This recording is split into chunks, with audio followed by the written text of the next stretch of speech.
Assalamualaikum warahmatullahi wabarakatuh. Perkenalkan, saya Intan Nur Atika Sari, NIM 020, yang akan memandu kegiatan diskusi. Tapi yang akan kami bahas adalah ex post facto yang merupakan mata kuliah metodologi penelitian. Next, sebelum memulai diskusi, saya akan memperkenalkan anggota kelompok saya, yaitu ada Anissa Kusumawati 06, ada Dimas Putra 030, dan yang terakhir ada saya Viana Fadila 038. Baik, langsung saja kita mulai sesi penyampaian materi. Yang pertama akan disampaikan oleh Mbak Seviana. Untuk pengertian penelitian, penelitian merupakan salah satu upaya manusia untuk memecahkan permasalahan yang sering dijumpai di dalam kehidupan sehari-hari. Agar hasil penelitian yang dilakukan sesuai dengan tujuan penelitian, maka diperlukan suatu metode yang cocok. Dengan kata lain, metode yang cocok adalah metode yang sesuai dengan data yang akan diperoleh, tujuan dan masalah yang akan dipecahkan, atau efektivitas. Untuk pengertian ex post facto sendiri adalah sesudah fakta, yaitu penelitian yang dilakukan setelah suatu kejadian itu terjadi.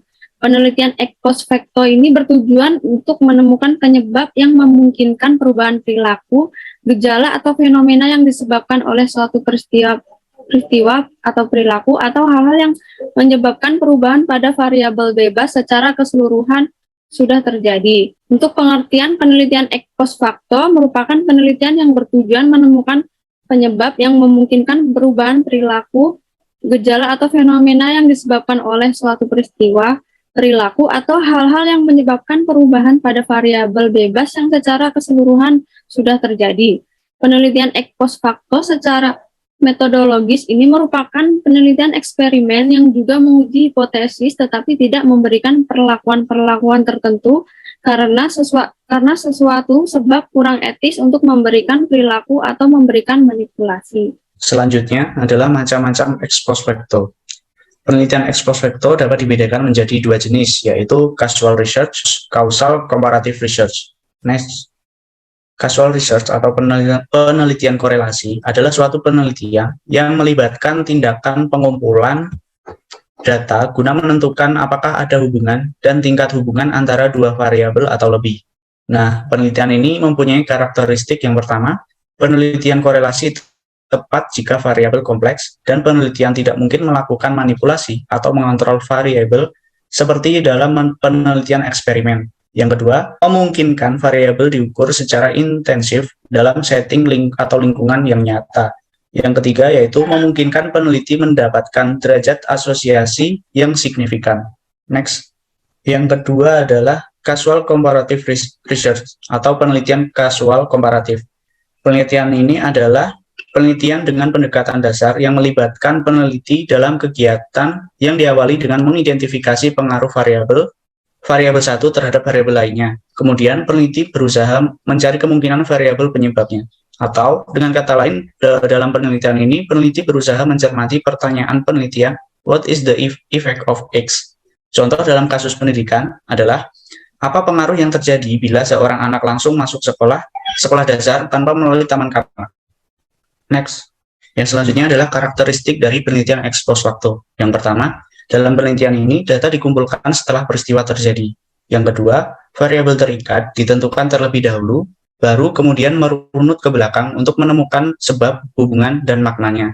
Yang ketiga, termasuk penelitian deskriptif, karena penelitian ini menjelaskan penemuannya sebagaimana yang diamati, dan termasuk dalam penelitian korelasional, yaitu penelitian ini mencoba menemukan hubungan kausal fenomena yang diteliti.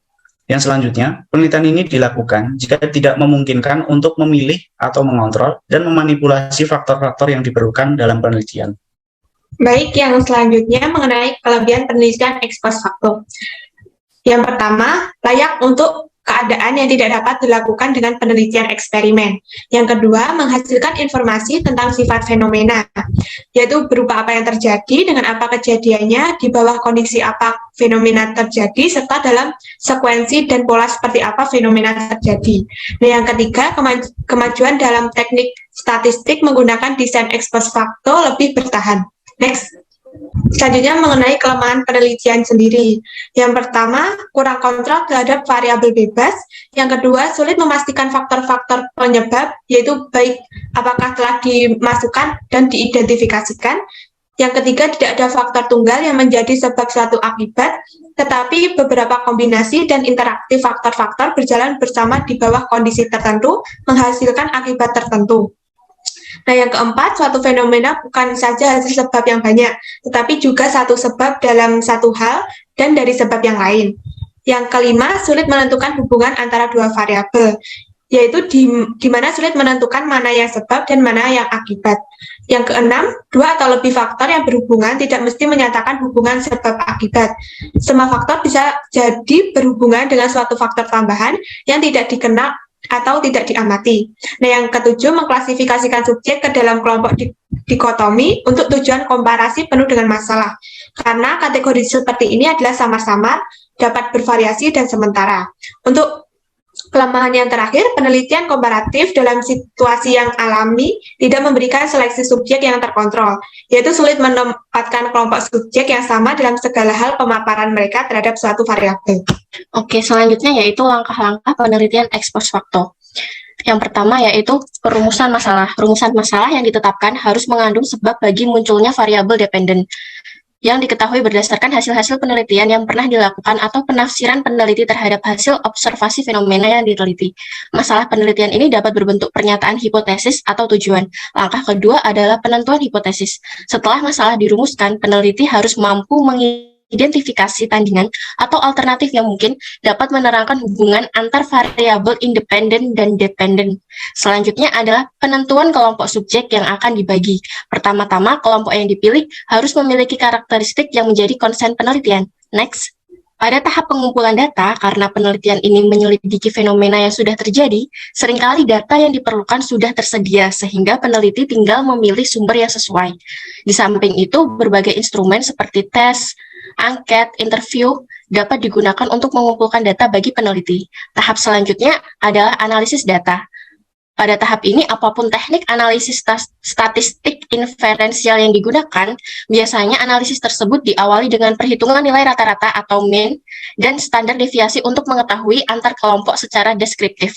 Penafsiran hasil sebagai langkah yang terakhir perlu hati-hati karena kualitas hubungan antar variabel independen dan dependen sangat tergantung pada kemampuan peneliti untuk memilih kelompok perbandingan yang homogen dan keyakinan bahwa munculnya hipotesis tandingan dapat dicegah.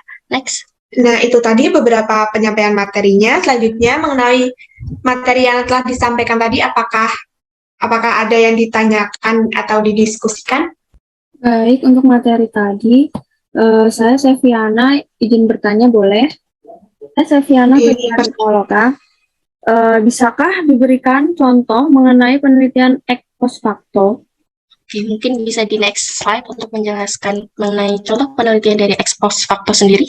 Oke, berikut ini ditulis sebuah contoh penelitian dengan ex post facto, yaitu peneliti ingin melihat pengaruh atau hubungan motivasi belajar terhadap atau dengan prestasi belajar berdasarkan jenis kelamin siswa.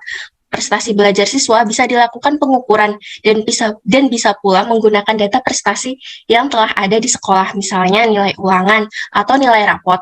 Siswa dipilih untuk kelas tertentu sebanyak yang diperlukan dengan jumlah yang sama antar siswa pria maupun siswa wanita. Motivasi belajar di sini sebagai variabel bebas, jenis kelamin sebagai variabel kontrol, dan prestasi belajar sebagai variabel terikat. Untuk analisis hubungan di antara keduanya, yaitu bisa dilakukan dengan melihat skor rata-rata hasil pengukuran motivasi belajar X dengan rata-rata skor hasil pengukuran prestasi belajar Y. Sebagaimana yang sudah dijelaskan, selain itu dalam penelitian tersebut juga dapat dilakukan nih analisis hubungan antara skor rata-rata hasil pengukuran motivasi belajar pria dengan skor rata-rata hasil pengukuran prestasi belajar siswa pria. Hal ini juga sama dilakukan pada siswa wanita. Selain itu, juga dapat digunakan analisis perbandingan motivasi belajar siswa pria dan wanita maupun perbedaan prestasi belajar siswa pria dan dengan wanita. Mungkin cukup sekian mengenai penjelasan tentang contoh penelitian ex post facto dalam realnya. Mungkin ada pertanyaan lain? Saya ada pertanyaan, Mbak. Apakah yang dimaksud variabel bebas, kontrol, dan terikat dalam contoh penelitian ex post facto yang sudah dijelaskan tadi? Baik, izin menjawab. Variabel bebas atau independent variable adalah variabel yang mempengaruhi atau yang menjadi sebab perubahan dari adanya suatu variabel dependent atau terikat. Nah, variabel bebas ini biasanya dinotasikan dengan X. Nah, selanjutnya variabel terikat atau variabel dependent diartikan sebagai variabel yang dipengaruhi akibat adanya variabel bebas. Sementara itu, untuk variabel kontrol adalah variabel yang dikendalikan sehingga pengaruh variabel bebas terhadap variabel terikat tidak dipengaruhi oleh faktor luar yang tidak diteliti. Begitu Mbak Intan. Baik, mungkin cukup ya sesi diskusinya. Terima kasih, demikian tadi presentasi dari kelompok kami. Kurang lebihnya mohon maaf. Terima kasih. Wassalamualaikum warahmatullahi wabarakatuh.